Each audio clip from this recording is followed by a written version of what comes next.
Hey guys, how are we doing? Back on another video from Annie News. I'm a little bit behind on this one, but this is part 2 of How Strong is Cocytus. Let's just get straight into it, shall we? Cocytus is designed to deal both high burst damage and high sustained damage. Right. Not only does he have powerful skills like the Wisdom King Strikes, but he also has 4 limbs that can each be equipped with one of the 20 weapons in his arsenal. 20, damn. Not to mention that he can also cast a number of frost-based attacks and disabling abilities that further strengthen his close-quarter combat capabilities. Look at that. These all stemming from his job class levels. But despite the fact that he has over 70 of them, we really only know 20. There's 10 in Kensei, 5 in Asura, and 5 more in Knight of Niflheim, each providing a unique aspect that makes Cocytus more powerful.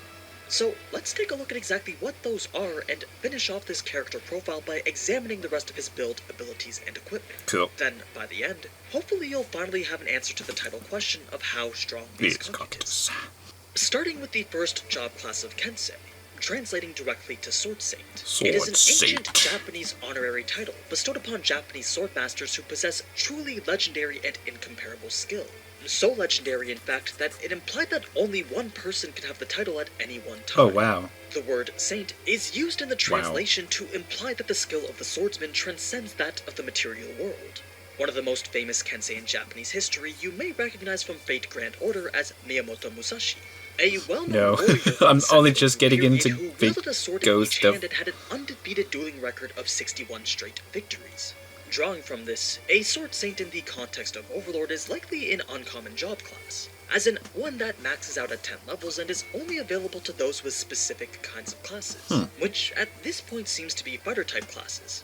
As for the abilities a sword saint may have, well, it's probably the source of many, if not all, his Buddhist-themed sword abilities, especially since the bulk of them have religious connotations and seem quite magical in the sense that they make his swordsmanship seem so powerful that it borders on the divine.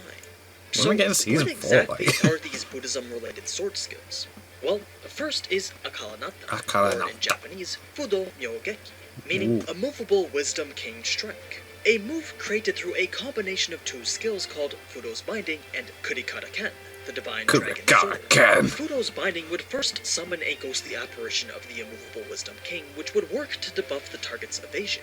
This was followed up by Kurikara Ken, which was an attack that required the user to stand still and to power up before they would soon unleash a devastating blow. Just like a using the 2 sequentially was the combination technique known as the immovable Wisdom King Strike. There were actually 5 of these, 1 for each of the Wisdom Kings, though the immovable strike did the most damage.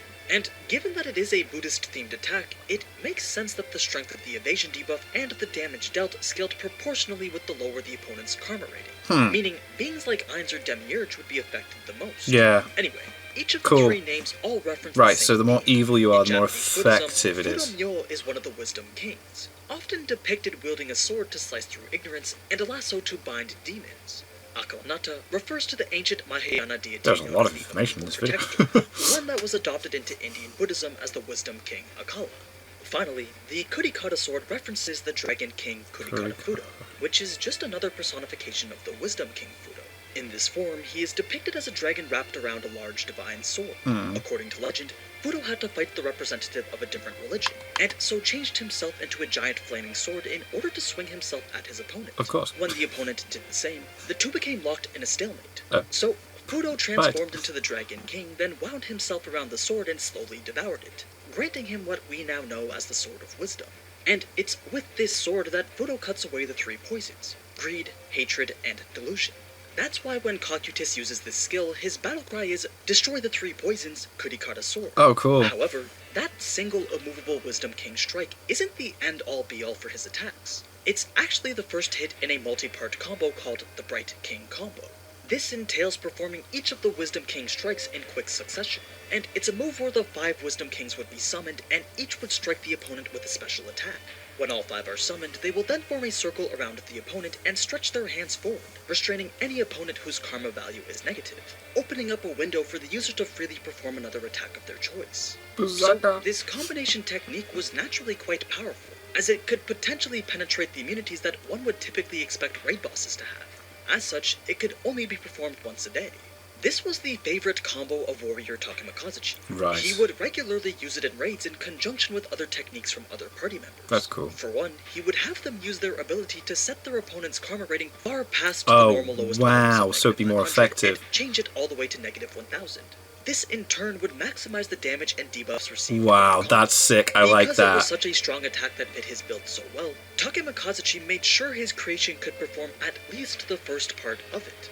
But it's also implied that Cocytus can perform more than one Wisdom King strike. Yeah. So it's not unreasonable to assume that Cocytus can perform the entire Bright King combo himself. Moving on, Cocytus has 5 levels in Asura.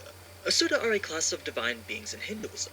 In the earliest writings, it was a general term for spiritual entities that could have good or bad qualities. But later on, the Asura became known as evil, malevolent, or power-seeking deities, which was in contrast to the Sura, who are considered the noble or good deities. A notable relatable aspect of both types of deities is that many of them are depicted as possessing multiple arms. Right. In light of this, Japan and Cocytus Japanese has video multiple games arms. sometimes use the term Asura to refer to beings with more than one pair of arms. So, naturally, the Asura class would be for those who want to create a character who can fight with just that, many arms. Many arms, right, okay. Cocytus in Cocytus particular has cool. 21 weapons at his disposal, and his build allows him to wield one weapon in each hand, making for a That's total of sick. 4 at once, or up to 5 if you also assume that he uses his Tail. tail in battle. Right. Now, given that Asura is one of the more rare job classes, it likely had a large selection of hidden requirements in order to be unlocked. It's also pretty safe to assume that it's not what grants Cocytus his multiple arms, since appearance-changing classes are mostly attributed to the racial tree,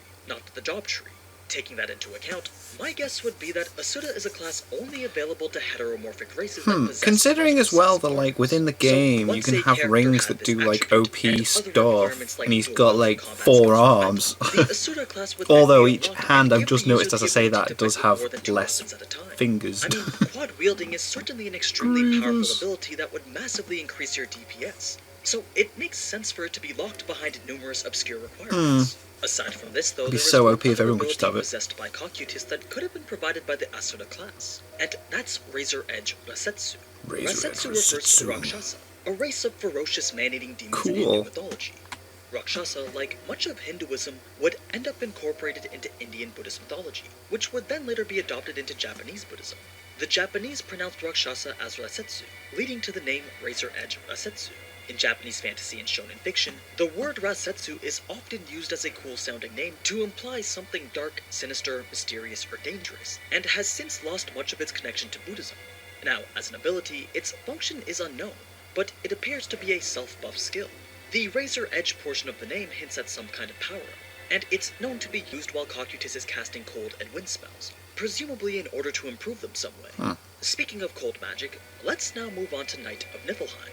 Niflheim, or World of Fog, is one of the 9 worlds of Norse mythology, and it's the homeland of primordial darkness, cold, mist, or ice. While initially uninhabited, Odin would end up appointing Loki's daughter Hel as the ruler of the region of Niflheim called, well, Hel.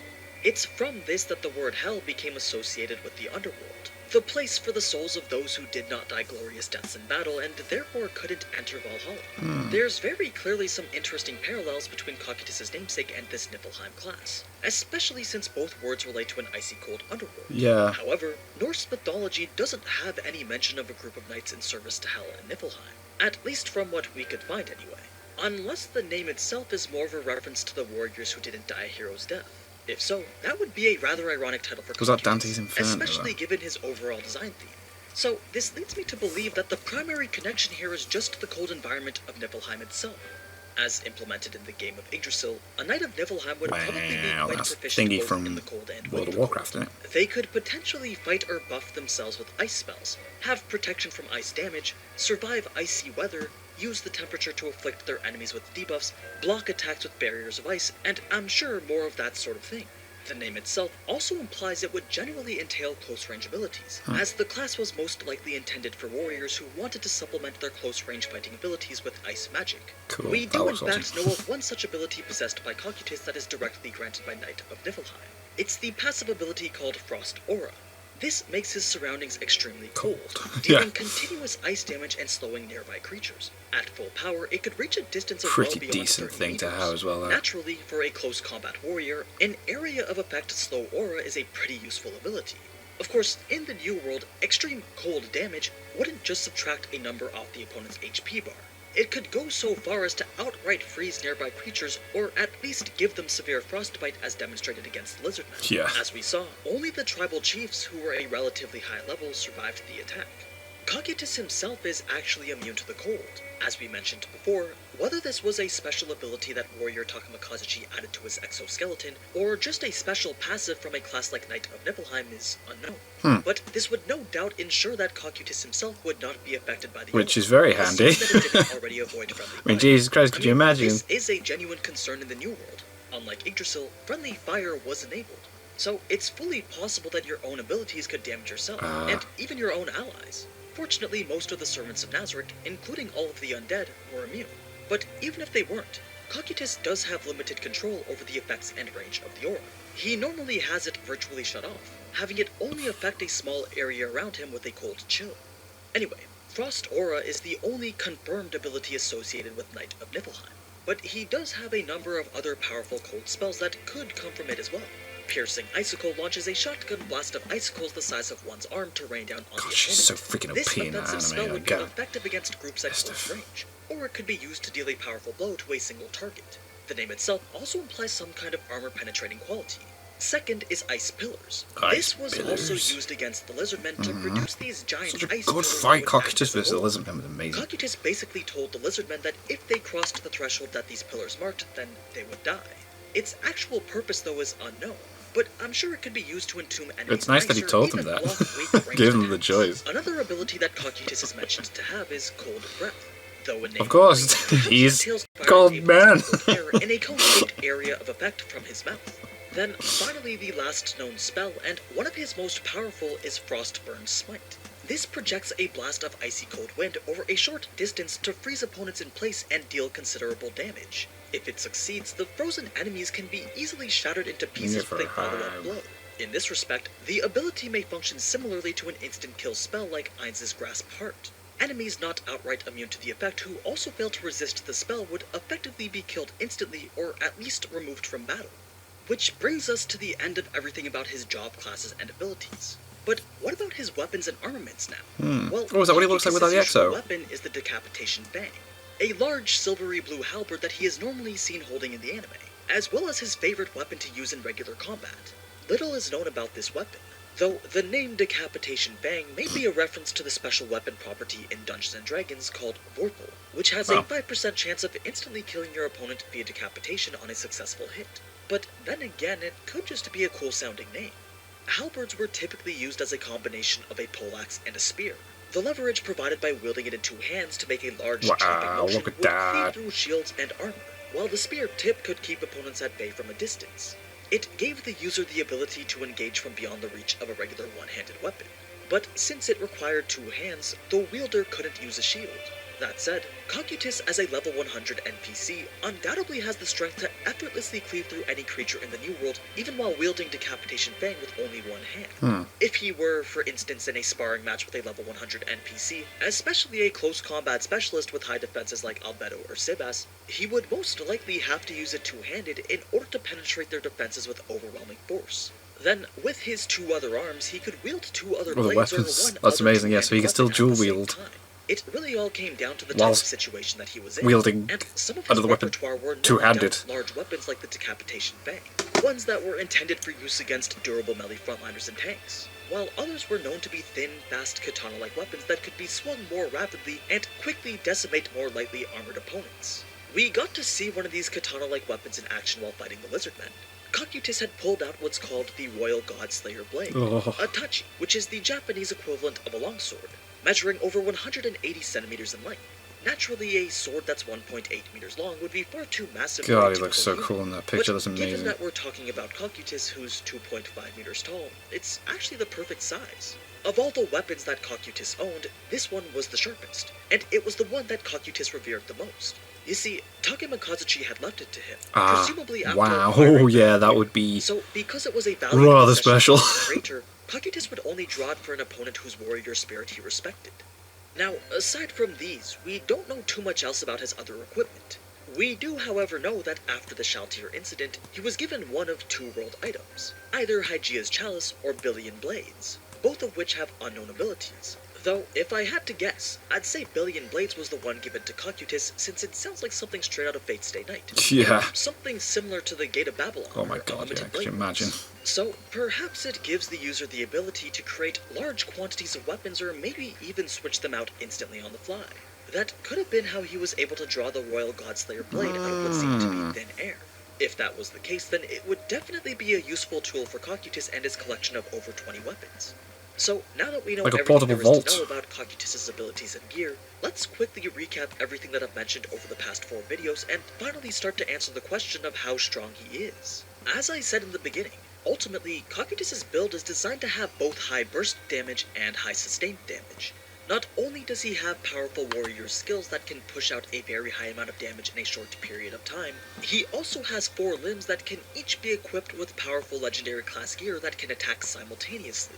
It's this balanced damage mix that makes him fairly effective against many different builds. When against a tank, his high sustained damage can rapidly wear them down, and when against glass cannons, his burst damage can quickly kill them with a few powerful skills before they can deal any significant damage. He also has a number of cold-themed attacks and disabling abilities that can be used against opponents at close range. So, knowing all of this, his 2 main weaknesses then would be ranged opponents and burst damage. I mean, his defensive capabilities are just not that high, and he doesn't seem to have any powerful defensive skills. So, if he does have a big hit, then he'll end up losing a lot of HP. Yeah, sure, he has his natural armor exoskeleton, which is designed to give him a decent amount of survivability. But that's just not powerful enough to really protect him for a long time from opponents with high damage. On top of that, due to the limited range of most of his offensive skills, he has to get within about 30 meters of an opponent to really do anything to them. A build like Shalter's could easily kite Cocytus with a combination of her ranged spells and flight ability. However, the upside to his build is that if he can make it close enough to an opponent, then he will almost always destroy anything that isn't a close combat specialist like him. Pretty much, he is, to put it as simply as possible, a regular old melee DPS build that you can find in almost any MMO. So then, how powerful is he? Well, compared to the other Guardians, we already have a pretty good idea. As we've discussed before, there exists a rock-paper-scissors relationship between Albedo, Sibas, and Cocytus. Now, that's not to say that there's a particularly massive difference between the 3 of them. It's just that each of them have a slight edge over the other. As you might expect, Cocytus' physical attack is the highest of the 3, while his physical and magical defenses are at the lowest. However, he has just as much HP and better resistances than Sibas, meaning he's less likely to be affected by debuffs and disables. Then he also has more agility than Albedo, meaning he's more likely to dodge attacks. On top of that, he has the 2nd highest magical attack, which reflects his investment in magic caster classes. All things considered though, these are all just minor differences in their base stats. The more drastic difference stems from the nature of their active skills and abilities. While all 3 have a mix of offensive and defensive skills, Cocytus' samurai-style classes have lots more damage and attack spells, while Albedo's Dark Knight-style classes focuses more on defensive skills and even healing or debuff spells. Then Sibas' monk-style classes offer a balanced mix of offense, defense, and utility. And of course we can't forget about his dragon transformation. Using this knowledge, we can tell that Cocytus has the best offense and can beat Albedo. Albedo is the most durable and can beat Sibas, while Sibas is the most well-balanced and can beat Cocytus. Reason being that Cocytus has more sustained high-powered offensive skills that can overpower Albedo's defenses, whereas Albedo herself so like they're all really strong, but they can outdo each other in certain ways. It would turn into this battle of attrition in which Cocytus would end up on top. Similarly, Albedo can beat Sibas because she can outlast him and his dragon transformation with her many defensive skills, abilities, and armor. Then, without his transformation, he doesn't have enough attack power to threaten Albedo very much, if at all. Don't get me wrong though, Sibas' dragon transformation can push out a lot of damage in a very short window, which is why he can crush Cocytus' low defense before Cocytus would really have time to do anything. Now, what about the other 4 Guardians?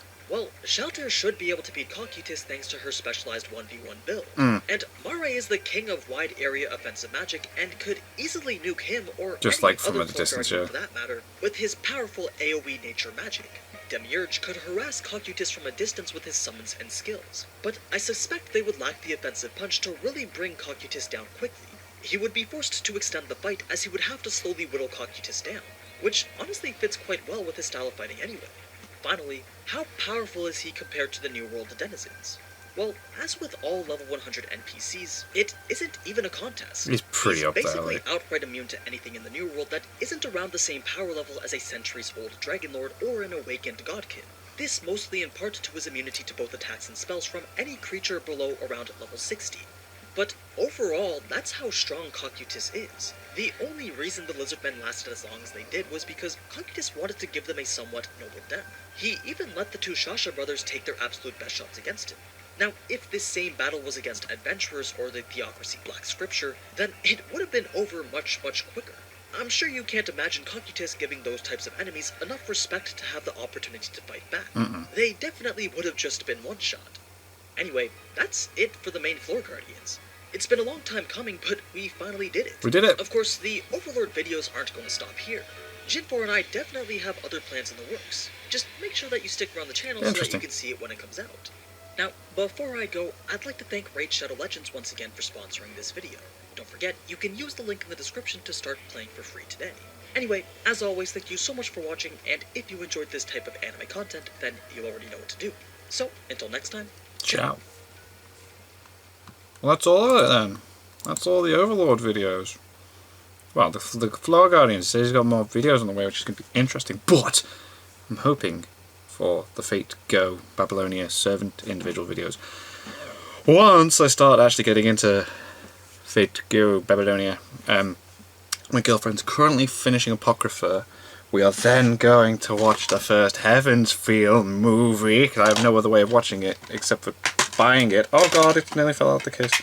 I think the second one's available soon, and the third one's out next year, so I'm waiting. But we're going to watch the Heavens Feel movie, and then we're going to watch some Fate Go Babylonia.